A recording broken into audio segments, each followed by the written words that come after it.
Assalamualaikum warahmatullahi wabarakatuh.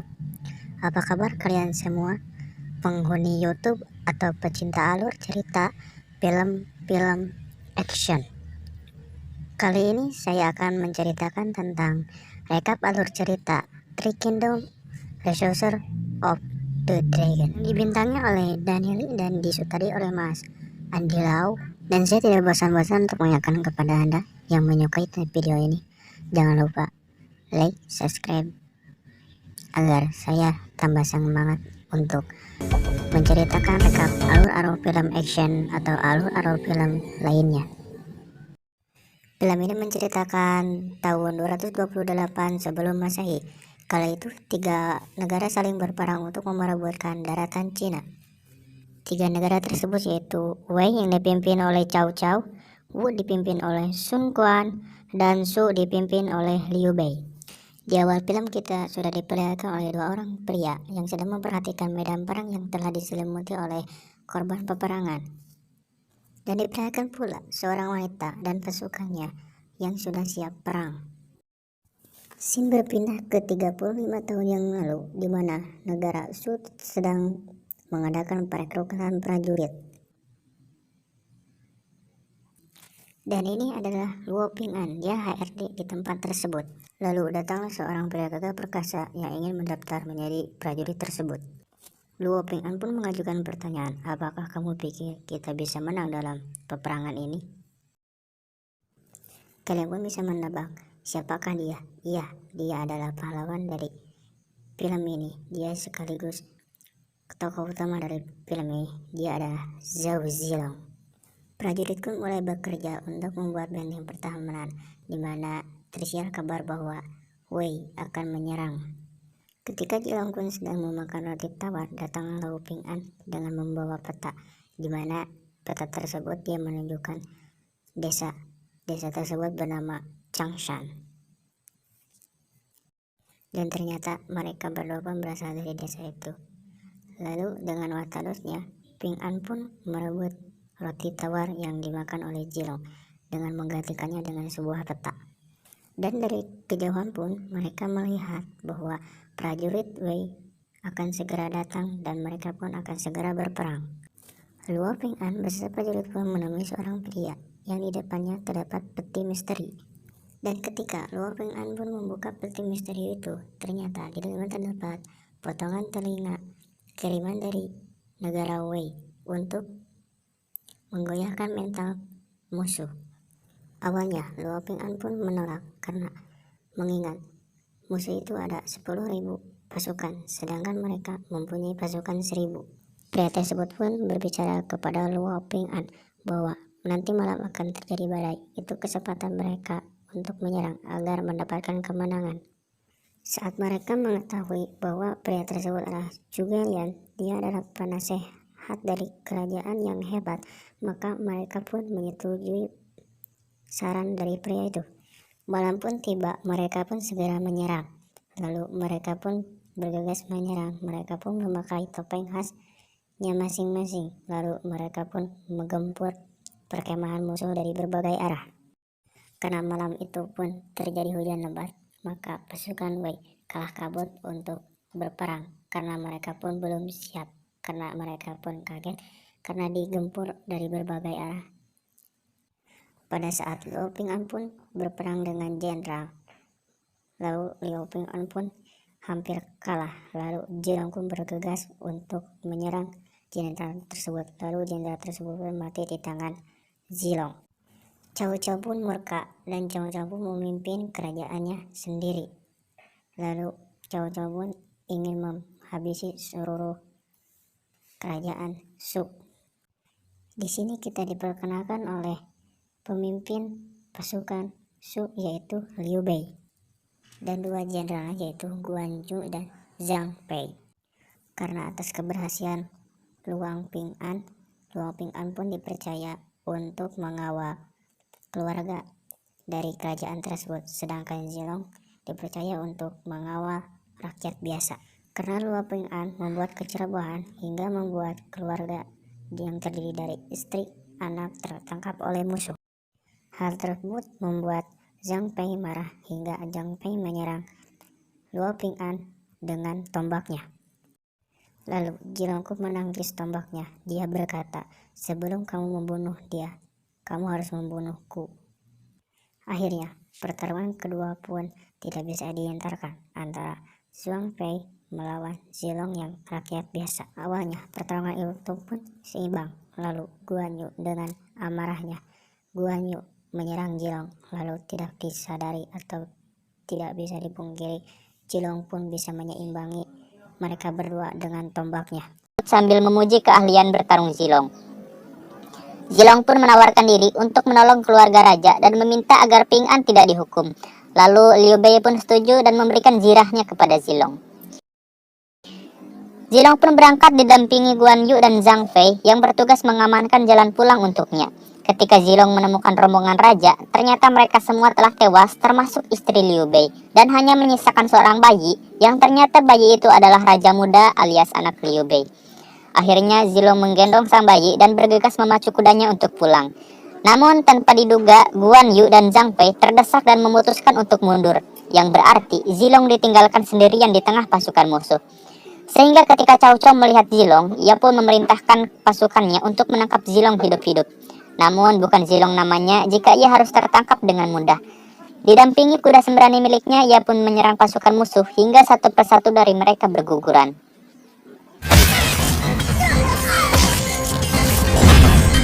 Melihat hal itu, Raja Cao Cao menasihati cucu perempuannya agar lebih baik mengecewakan orang sedunia daripada orang sedunia mengecewakannya. Ini adalah bagian paling epik menurut saya, di mana Zilong bertempur melawan pasukan musuh sendirian sambil menjaga bayi yang digendongnya. Ingat Genji kan ketika ia melawan sekolah Housen sendirian?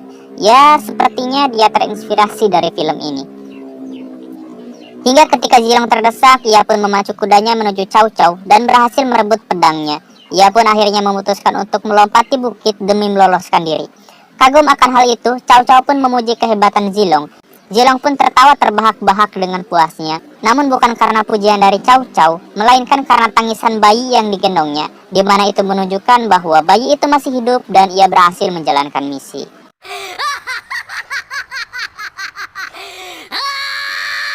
Atas keberhasilannya tersebut, Zilong pun diangkat menjadi pasukan elit kerajaan dan menjadi seorang pahlawan, terutama bagi desanya. Ia pun disambut dengan begitu meriah. Sebelum kembali untuk menjalankan tugas, ia pun menemui kekasihnya dan makan malam bersama. Di sini kalian harus kecewa, karena kenapa? Ya, Zilong tidak melakukan apapun selain makan.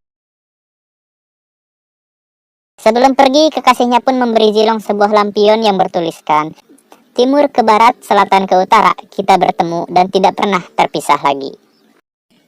Tahun demi tahun, Zilong lalui dengan berperang melawan pasukan Wei. Dan karena keahlian serta kehebatannya, ia selalu berhasil memenangkan pertempuran. Atas prestasinya tersebut, ia pun diangkat menjadi salah satu dari 5 jenderal macan yang bertugas untuk merebut dan mempertahankan wilayah di bawah kekuasaan Liu Bei, di mana ia berambisi untuk menjadi seorang kaisar. Kelima jenderal tersebut ialah Guan Yu, Zhang Fei, Ma Chao, Huan Zhong, dan Zilong. Waktu pun terus berlalu, satu persatu dari 5 jenderal macan mulai berguguran di medan perang, hingga hanya menyisakan Zilong seorang.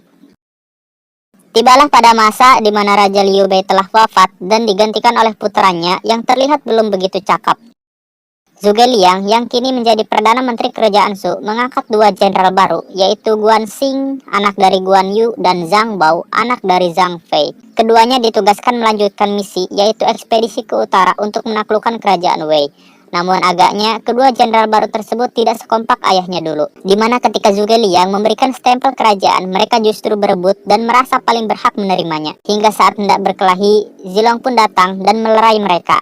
Zilong pun kemudian bertanya kepada Zhuge Liang, kenapa ia tidak diikutsertakan dalam ekspedisi tersebut. Zhuge Liang beralasan bahwa kini ia tidak lagi muda dan tidak setangguh dulu. Zilong menyangkal dan mengatakan bahwa ini adalah pertempuran terakhirnya sebelum ia pensiun. Karena hal tersebut, akhirnya Zhuge Liang menyetujuinya dan memberikan 2 buah surat, di mana surat yang pertama boleh dibuka ketika mereka menemui persimpangan jalan, dan surat kedua hanya boleh dibuka ketika dalam keadaan kritis. Sebelum berangkat, Jilong pun menyempatkan waktu menuju sebuah kuil, yang mana di sana terpajang zirah keempat temannya yang sudah tiada. Mengetahui Jilong yang hendak pergi berperang, Ping An pun menghampiri dan menawarkan diri untuk ikut bersamanya. Dengan mata yang berkaca-kaca, Jilong pun membolehkannya. Berangkatlah mereka menuju medan perang, dan ketika menemui sebuah persimpangan jalan, surat pertama pun dibuka, yang isinya adalah sebuah perintah untuk membagi pasukan menjadi dua dan menyusuri masing-masing jalan. Akhirnya Guan Xing dan Zhang Bao mengambil jalur yang lebih kecil, sementara Jilong, Ping An, dan Deng Zi mengambil jalur satunya. Di pertengahan jalan, rombongan Jilong berpapasan dengan pasukan Wei yang dipimpin oleh Jenderal Han De. Han De yang meremehkan kemampuan Jilong bertindak ceroboh dan menyuruh keempat putranya untuk melawan Jilong. Hal itu tentu sangat fatal mengingat Jilong mempunyai kemampuan dan pengalaman jauh di atas mereka. Dan sudah bisa kita tebak, keempat anak Han De akhirnya harus tewas di tangan Jilong. Han De yang merasa terpukul menarik mundur pasukannya. Namun ternyata itu adalah taktik perang untuk menuntun Jilong menuju sebuah perangkap. Sadar bahwa mereka sudah dijebak dan dikepung dari berbagai penjuru, Deng Zi pun curiga adanya seorang pengkhianat yang sudah membocorkan lokasi mereka kepada musuh. Karena terdesak, mereka pun memutuskan untuk berlindung di sebuah tebing bernama Phoenix. Ya, tempat itu adalah tempat yang sama ketika Raja Liu Bei mengungsi. Dirasa keadaan mulai kritis, surat kedua pun dibuka dan isinya adalah sebuah informasi di mana ternyata Perdana Menteri Zhuge Liang mempunyai rencana lain untuk mengirim Guan Xing dan Zhang Bao ke medan perang. Sementara Jilong mengalihkan perhatian musuh, yaitu pemimpin baru dari kerajaan Wei yang bernama Cao Ying sekaligus cucu dari Cao Cao. Mengetahui hal itu, Jilong pun kecewa dan merasa dikhianati oleh kerajaannya sendiri. Belum larut dari kekecewaannya, Han De dan pasukannya pun datang menyerang. Di sana juga terlihat Cao Ying yang memimpin mereka dari dalam kereta. Pertempuran pun tak bisa terelakkan di mana kedua pasukan melancarkan strateginya masing-masing. Dari pertempuran ini, pasukan Jilong berhasil menang dan memukul mundur pasukan Cao. Hal ini membuat Cao Ying geram dan menyuruh prajuritnya untuk mengirimkan mayat korban perang ke hadapan Jilong dengan tujuan untuk menggoyahkan mental musuh, dan hal itu pun berhasil.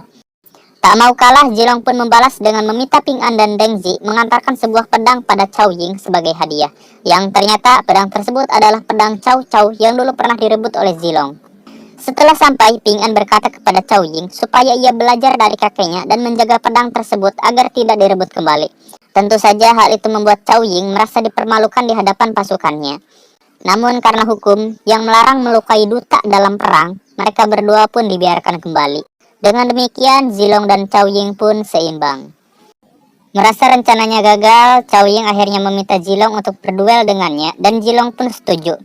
Sebelum bertarung, Cao Ying memberikan Jilong sebuah bendera yang bertuliskan nama Guan Xing dan Zhang Bao, di mana hal itu menunjukkan bahwa mereka telah kalah dan gugur di medan perang. Meski terpukul akan hal tersebut, Jilong tetap menerima tantangan Cao Ying, dan mereka pun bertarung.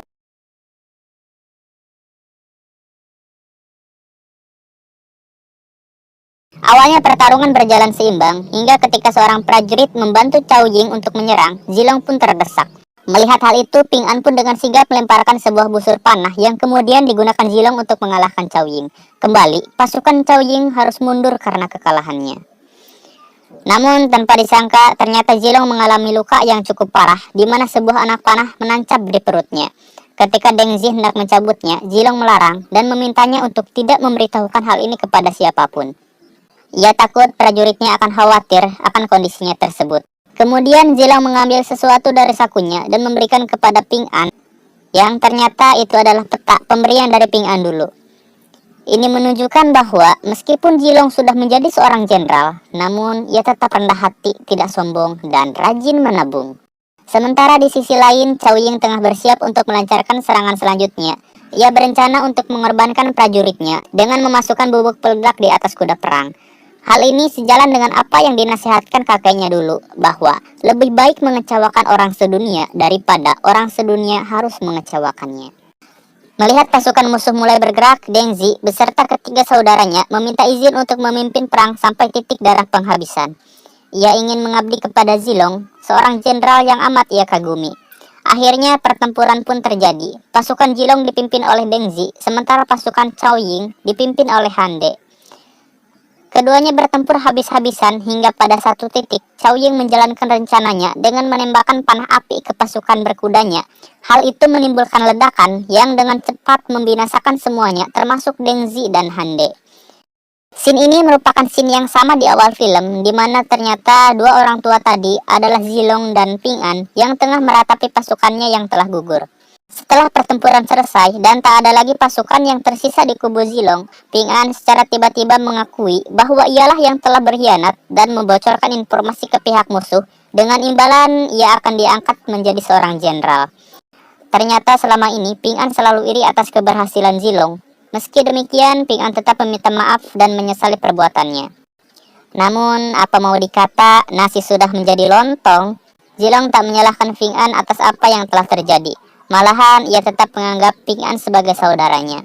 Ia mengatakan bahwa setiap orang diatur oleh takdirnya, dan setelah ada kemenangan, barulah ada kekalahan.